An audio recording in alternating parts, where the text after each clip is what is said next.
பண்ணுறோம் அப்படின்னு கேட்டீங்கன்னா இன்றைக்கி வந்து அதாவது ஒரு சிம்பிளான ஒரு சமையல் என்னென்னு கேட்டிங்கன்னா வெள்ளரிக்காய் கேரளா ஸ்டைல் வந்து வெள்ளரிக்காய் வந்து இருக்கு இல்லையா அந்த வெள்ளரிக்காய் வந்து நெருக்கி வச்சுருக்கேன் நல்லா பொடியாக கட் பண்ணி வச்சுருக்கேன் கூட்டு பண்ண போகிறோம்.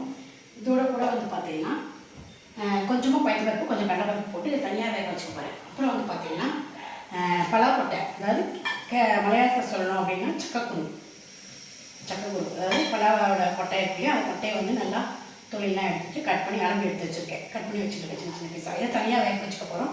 இதோட வேவு தனியாக இருக்கும், இதோட வேவு தனியாக இருக்கும் இல்லையா, அதனால் தனித்தனியாக வேக வச்சுக்க போகிறேன். நான் இதை போட்டுட்டு ஒரு கூட்டு பண்ண போகிறோம். அப்புறம் ஒரு ரசம், அப்புறம் வந்து பார்த்திங்கன்னா பயறு க்ளோஸ்அப்பில் காமிச்சிருப்பேன், நான் வந்து பார்த்துருப்பேன்னு நினைக்கிறேன். பயரை வந்து மெழுக்கு பட்டி மாதிரி வந்து பண்ண போகிறேன். தனியாக வேக வச்சுட்டு ஃப்ரை பண்ணி பண்ண போகிறேன். இதை வந்து தனியாக வேக வச்சுக்க போகிறேன். இதை தனியாக வேக வச்சுக்கிறேன், இதை தனியாக வேக வச்சுக்க போகிறேன். எல்லாம் தனித்தனியாக ஒரு வேகணுமா. இப்போ இது வந்து பார்த்திங்கன்னா சீக்கிரமாக வெந்துடும். இதோட கடலைப்பருப்பு பருப்புமாக போட்டுட்டு இதை வந்து தனியாக வேக வச்சுக்க போகிறேன். ஒரு பக்கம் இந்த குச்சின் ஜாரில் இது வந்து பார்த்திங்கன்னா இதையும் வந்து தனியாக வேக வைக்கணும். நல்லாவே வந்து குழைய நல்லா வேணுங்களா, அதனால் அதோட வேவு தனியாக. இந்த பக்கம் வந்து பார்த்திங்கன்னா சாதமும் பருப்பும் வந்து குக்கரில் வந்து வச்சுருக்கேன். பருப்பு வந்து ரசத்துக்கு கொஞ்சமாக தோரம் பருப்பு கொஞ்சமாக வந்து வச்சுருக்கேன். இப்போ இதை வந்து நான் இந்த வெள்ளரிக்காய் இது இந்த விஷுக்கெல்லாம் வைப்பாங்க இல்லையா அந்த வெள்ளரிக்காய் பெருசாக இருக்கும் இல்லையா அந்த வெள்ளரிக்காய்லாம் வந்து போட்டிருக்கேன். இதில் கொஞ்சமாக தோரம் பருப்பும் கொஞ்சமாக வந்து கொஞ்சமாக பருப்பும் கடலை பருப்புமாக போட்டுட்டு இதை வந்து வேக வச்சுக்க போகிறேன். தண்ணியை கொஞ்சமாக தண்ணி விட்டுட்டு இதையும் வந்து பயிரையும் தனியாக வேக வச்சுக்கிறேன். இதுக்கு வந்து பார்த்திங்கன்னா அரைச்சி விடுறதுக்கு வெட்டை மிளகாய், ஜீரகம், உளுத்தம்பருப்பு, பெருங்காயம் நல்லா இது பண்ணிவிட்டு தேங்காய் துருவிக்க போகிறேன். நல்லா துருவ போகிறேன். எடுத்து வச்சுருக்கேன். ரசத்துக்கு தக்காளி எடுத்து வச்சுருக்கேன். சின்ன சின்ன தக்காளிங்கனால ஒரு 4 தக்காளி எடுத்து வச்சுருக்கேன். குட்டி குட்டியாக இருக்கு இல்லையா, நம்ம மாடியிலேருந்து எடுத்த தக்காளி தான், அதனால் குட்டி குட்டியாக இருக்கிறதுனால நல்லா ஃப்ரெஷ்ஷாக நல்லாவே இருக்குது. அது 4 தக்காளி வந்து எடுத்துருக்கேன். கொஞ்சமாக வந்து புளி ஊற வச்சுருக்கேன். ரசம் வந்து வைக்க போகிறேன். இதை இன்றைக்கி நம்ம அப்படியே பார்க்கலாம். நம்ம எப்படி பண்ணுறேங்கிறது அப்படியே நான் உங்களுக்கு க்ளோஸ்அப்லேயே அப்படியே காட்டுறேன். வாங்க பார்க்கலாம். இப்போ பார்த்தீங்கன்னா சாதம் பருப்பை வந்து ப்ரெஷர் வந்து அடங்கி எடுத்து வச்சுட்டு நான் இறக்கி வச்சாச்சு. இந்த பக்கம் பயிர் வேக வச்சு எடுத்து வச்சுருக்கேன். இந்த பக்கம் கூட்டுக்கும் அதுவும் வந்து நல்லா ப்ரெஷர் வந்து இறக்கி வச்சுருக்கேன். ப்ரெஷர் வந்து ஆனதுக்கப்புறமா அதை இறக்கி நம்ம வந்து கூட்டு வந்து பண்ண போகிறோம். தேங்காய் வந்து துருவி வச்சுருக்கேன், அரைச்சிக்க போகிறேன். அதுக்கு வந்து வறுத்துக்கு போகிறோம். நம்ம பலாக்கொட்டையும் வந்து வேக வச்சுருக்கேன். தனியாகவே நல்லா குழைய வேகணும் அப்படிங்கிறதுனால. இந்த பக்கம் ரசம் வந்து கொதிக்க வச்சுருக்கேன். ரசத்துக்கு புளி கரைச்சி விட்டுட்டு அதுக்கு 3-4 தக்காளி வச்சுருந்தாலையும் அதையும் வந்து கசக்கி நல்லா புழிஞ்சிட்டு அதில் வந்து மஞ்சப்பொடி, உப்பு, பெருங்காயம், சாம்பார் பொடி, ரசப்பொடி ரெண்டுமே வந்து போட்டிருக்கேன். இப்போ இது வந்து கொதிச்சுருக்கு ரசம். இந்த பக்கம் வந்து பார்த்திங்கன்னா நம்ம வந்து இதுக்கு வறுத்துக்க போகிறோம். கூட்டுக்கு ஜீரகம் நல்லா 1-1.5 ஸ்பூனுக்கு வந்து போட்டுக்கிறேன். உளுத்தம்பருப்பு நல்லா ஒரு 2 ஸ்பூனுக்கு போட்டுக்கிறேன். இதில் வந்து ஒரு 4 மிளகாய் வத்தல் வந்து போட்டுக்கிறேன். இது நல்லா செவந்ததுக்கப்புறமா பெருங்காயம் போட்டுட்டு ஆஃப் பண்ண போகிறோம். நல்லா செவக்கணும். அதுக்கப்புறமா ஆறினதுக்கப்புறமா இந்த தேங்காய் வச்சு அரைச்சிக்க போகிறேன் கூட்டுக்கு. அதுக்குள்ளே இதெல்லாம் வந்து கொதிக்கட்டும். இப்போ இந்த பக்கம் பலாக்கொட்டையும் வந்து வெந்துன்ருக்கு. இதே நல்லா நம்ம வந்து வறுத்துட்டு உங்களுக்கு வந்து காட்டுறேன் நான் உங்களுக்கு.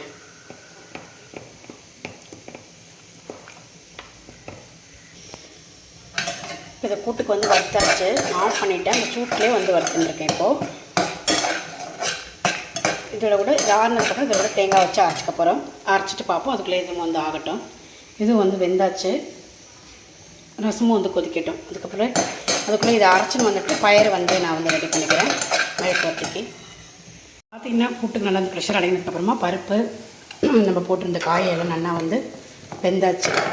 இந்த பலாக்கொட்டையும் வந்து சக்கக்குறையும் வந்து இதில் வந்து போட்டுட்டு சேர்ந்தாப்பில் நல்லா வந்து ஒரு தப்பில் வந்து கொதிச்சுட்டு இருக்குது. இதில் வந்து உப்பும் வந்து போட்டாச்சு. இப்போ இதை அரைச்ச விழுதையும் வந்து கொட்டிட்டு கொதிக்க வைக்க போகிறேன். இதை வந்து நம்ம வந்து கொட்டிடலாம். இந்த பக்கம் வந்து பயிறு உப்பேரியும் வந்து ரெடி ஆகிட்டுருக்கு. நல்லா மெழுக்கு வரட்டி பயிறு நல்லா இது மாதிரி. இதுக்கு வந்து சாம்பார் பொடி தான் வந்து போட்டிருக்கேன். நல்லா வேக வச்சு எடுத்து வச்சுட்டோடையே கடுகு, கடலைப்பருப்பு, உளுத்தம்பருப்புலாம் போட்டுட்டு இந்த வெந்த பயிரையும் வந்து போட்டுட்டு இதில் மஞ்சப்பொடி, உப்பு மஞ்சப்பொடி தேவையில்லை நம்ம வந்து வேக வச்சுருக்கோம்.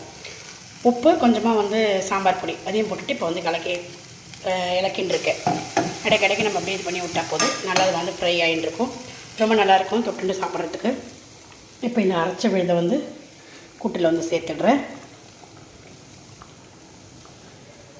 இது ரெண்டுமா தண்ணி விட்டு நல்லா குழப்பி இதில் விட்டுட்டு நல்லா ஒரு கொதி வந்ததுக்கப்புறமா இதுக்கு வந்து தாளிக்கணும். அவ்வளோதான். ரசமும் அந்த பக்கம் கொதிச்சு வச்சு பருப்பு ஜல்லம் விட்டுட்டு இதுக்கு ரெண்டுத்துக்கும் தாளிக்கணும். தாளிக்கிற நேரம் இதுவும் வந்து ஃப்ரை ஆகிட்டு இருந்தால் போதும். நல்லா ஃப்ரை ஆகிடுச்சு. அதுவும் இதை நல்லா கொதிக்கிட்டோம். நல்லா கொதிச்சுட்டு உங்களுக்கு தாளிக்கும் போது உங்களுக்கு வந்து காட்டுறேன். இதுலேயே பருப்பு ஜலம் வந்து விடணும். அவ்வளோதான். கூட்டு வந்து ரெடி ஆகிடுது. நல்லா வந்து கொதிச்சுருக்கு. எல்லாமே வந்து இது மேலே கொத்தமல்லியும் அதாவது கருவேப்பிலையும் வந்து போட்டாச்சு. இது ரெடியாக எடுத்து இதில் வந்து தேங்காய் எண்ணெயில் தாளிச்சுக்க போகிறோம். எண்ணெய் வந்து விட்டுருக்கேன் இந்த பக்கம். இந்த பக்கம் ரசமும் ஆயில் நுரைச்சும் வந்து நான் ஆஃப் பண்ணிட்டேன். அதுக்கும் வந்து இப்போ தாளிக்க போகிறோம். இதுக்கு வந்து கடுகு,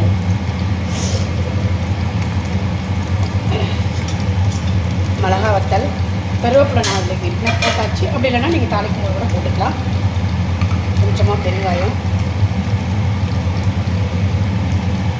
அவ்வளோதான். இதுக்கு வந்து தாளிப்பு சூப்பராக வந்து ரெடி ஆகிடுது. இதை வந்து நான் ஆஃப் பண்ணிடுறேன். இந்த பக்கம் இதுக்கு வந்து கடுகு பெருங்காயம் மட்டும் போதும். இதுக்கு ரசத்துக்கு ரசம் வந்து நெய்யில் வந்து தாளிச்சிக்கலாம். இது வந்து தேங்காய் எண்ணெயில் வந்து தாளிக்கிறேன் நான். கூட்டுக்கு ரொம்ப சூப்பராக இருக்கும். நீங்களும் ட்ரை பண்ணி பாருங்கள்.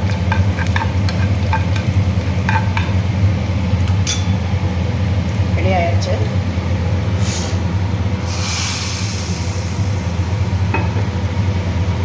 நல்லா ஒரே ஸ்பொண்டாக இருக்குது. மேலே வந்து சிம்னி போட்டுக்கிறதுனால உங்களுக்கு கேட்குறதான்னு தெரியல. சிம்னி வந்து ஓடிட்டுருக்கு. ரொம்ப நெடியாக இருந்ததுனால வீடியோ எடுக்க முடியல. அதனால் அது வந்து போட்டிருக்கேன். வந்து ரசத்துக்கு வந்து தாளிச்சிட்டோம். நெய் வந்து விட்டுருக்கேன். கடுகு போட்டுக்கலாம்.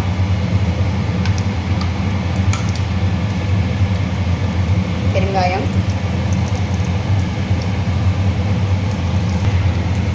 நல்லா வெடிச்சாச்சு. இதை வந்து ரசத்தில் விட்டுடுவோம். அவ்வளோதான். நம்மளோட ரசமும் ரெடி ஆகிடுது. இன்றைக்கி சமையல் வந்து பார்த்துருப்பேன்னு நினைக்கிறேன். அதாவது சக்கக்குரு, பலாக்கொட்டை, அதாவது வெள்ளரிக்காய் எல்லாமே போட்டுட்டு ஒரு கூட்டு, ரசம், பருப்பு ரசம், பயிறு மெழுக்கு வரட்டி, இந்த பக்கம் பருப்பு, இதில் வந்து சாதம். நீங்களும் வந்து இந்த மாதிரி ட்ரை பண்ணி பாருங்கள். ட்ரை பண்ணிவிட்டு எப்படி இருக்குன்னு எனக்கு ஒரு லைக்கும் கமெண்ட்ஸ் பண்ணுங்கள். நம்ம அடுத்த வீடியோவில் பார்க்கலாம். Okay, thank you.